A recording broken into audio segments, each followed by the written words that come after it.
ஓம் ஸ்ரீ குருபியோ நமக. ஓம் ஸ்ரீ மகா பெரியவா சரணம்.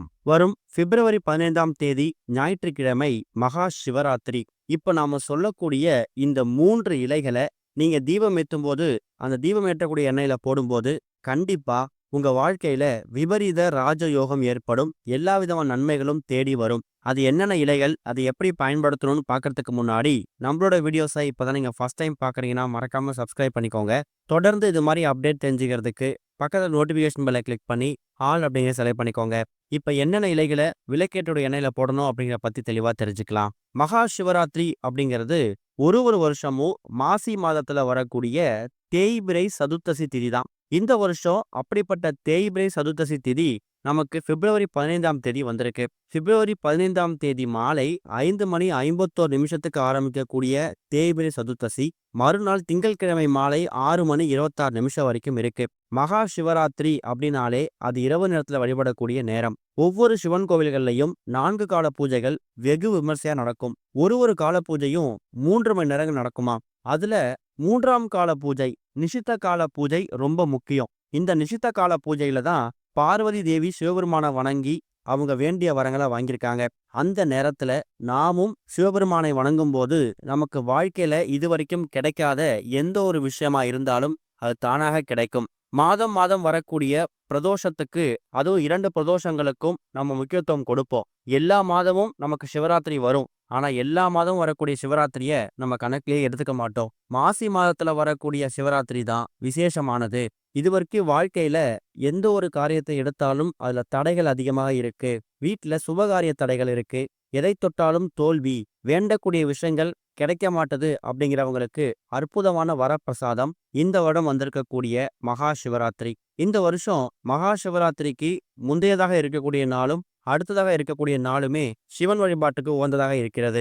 எப்படின்னு பாத்தீங்கன்னா, பிப்ரவரி 15ஆம் தேதி ஞாயிற்றுக்கிழமை மகா சிவராத்திரி.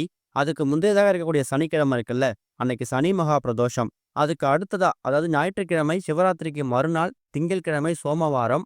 அதுவும் சிவபெருமானுக்கு வழிபாடு செய்வதற்கு உகந்த நாள். இந்த 3 முக்கியமான நாட்களையும் நீங்க தவறாம கடைபிடித்து விரதம் இருந்து சிவபெருமானை முழு பக்தியோட வணங்கும் போது இதுவரைக்கும் வாழ்க்கையில உங்களுக்கு கிடைக்காத எல்லா விஷயங்களும், உயர்ந்த நிலையையும் நீங்க அடைய முடியும். கண்டிப்பா அது நடக்கும். கோவிலுக்கு போயிட்டு விடிய விடிய கண் விழித்து 4 கால பூஜைகளை பார்த்துட்டு திங்கட்கிழமை அதிகாலை வீட்டுக்கு வந்து குளிச்சுட்டு பாரணை செய்து உங்க விரதத்தை முடிச்சுக்கலாம். ஒருவேளை கோவிலுக்கு போக முடியாதவங்க 4 கால பூஜைகள் முடிகிற வரைக்கும் உங்க வீட்டோட பூஜை அறை விளக்கேற்றி வச்சுட்டு உங்க வீட்டுல சிவ மந்திரங்களையும் சிவநாமங்களையும் உச்சரிக்கணும். கண் விழிக்கணும் அப்படிங்கிறதுக்காக கணக்க வைத்து மொபைல் போன் யூஸ் பண்றதோ டிவி பார்க்கறதோ இல்லாம சிவபெருமான் நினைப்பாவே நீங்க இருக்கும்போது கண்டிப்பா இந்த ஒரு மகா சிவராத்திரிய முழுமையாக கடைபிடித்த பலன் திருப்தி உங்களுக்கு வந்து சேரும். கோவிலுக்கு போக முடிஞ்சவங்க முடிஞ்சா உங்க கையால தயிர் சாதம், சுண்டல் இந்த 2 பொருட்களையும் பிரசாதமாக தயார் செய்து அதை கோவிலுக்கு எடுத்துட்டு போயிட்டு கொடுத்துட்டு அங்க வரக்கூடிய பக்தர்களுக்கு, எப்படி பார்த்தாலும் மகா சிவராத்திரிக்கு கொஞ்சம் கூட்டம் அதிகமாக தான் இருக்கும்.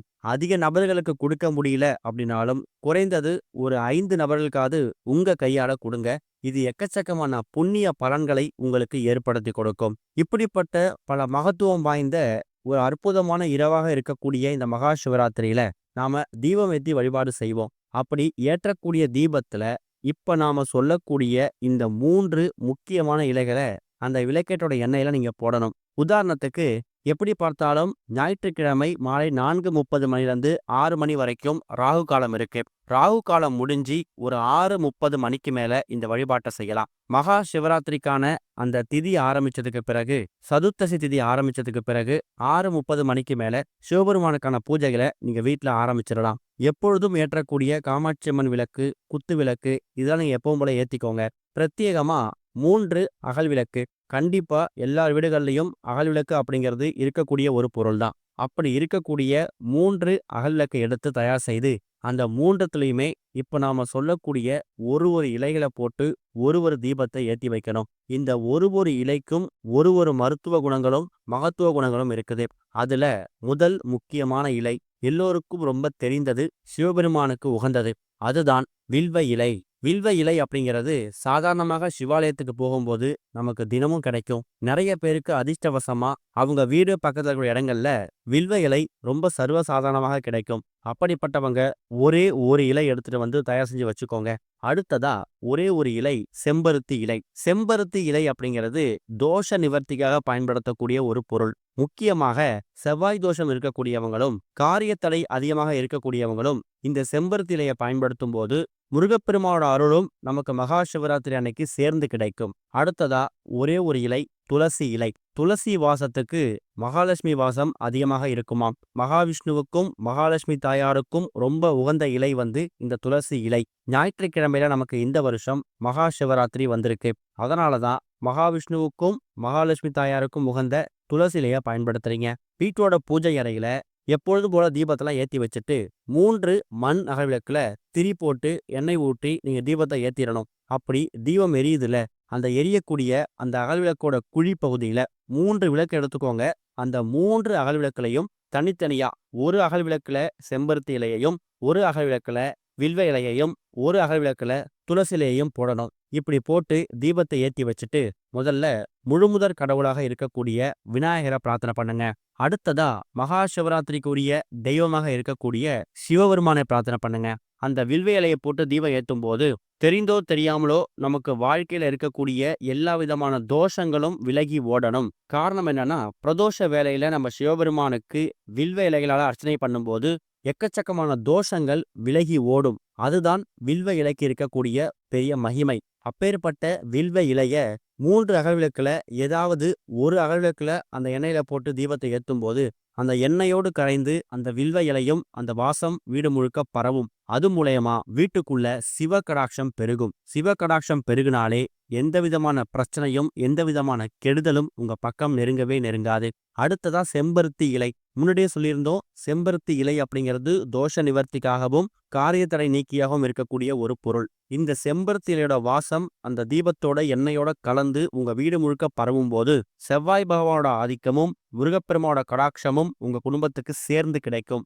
அது மூலயமா சொத்து, வீடு, நிலம் இது சம்பந்தப்பட்ட எந்தவித பிரச்சனைகள் இருந்தாலும் அது முடிவுக்கு வரும். அதைவிட முக்கியமானது காரியத்தடை. சுபகாரியத்தடை வீட்டுல அதிகமாக இருக்கு.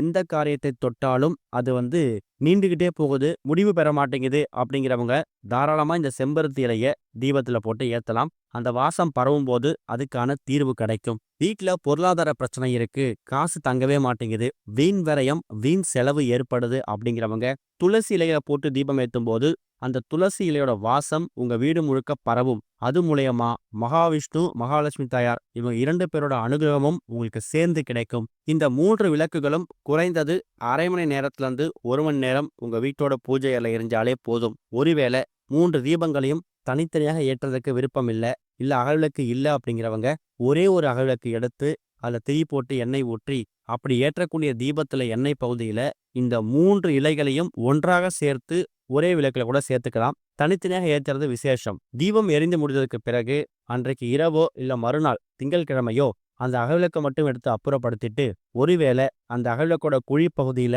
அந்த இலை அப்படி இருந்துச்சுன்னா அதை அப்படியே எடுத்து கால் படாத மாதிரி செடி கொடிகள்ல போட்டுருங்க.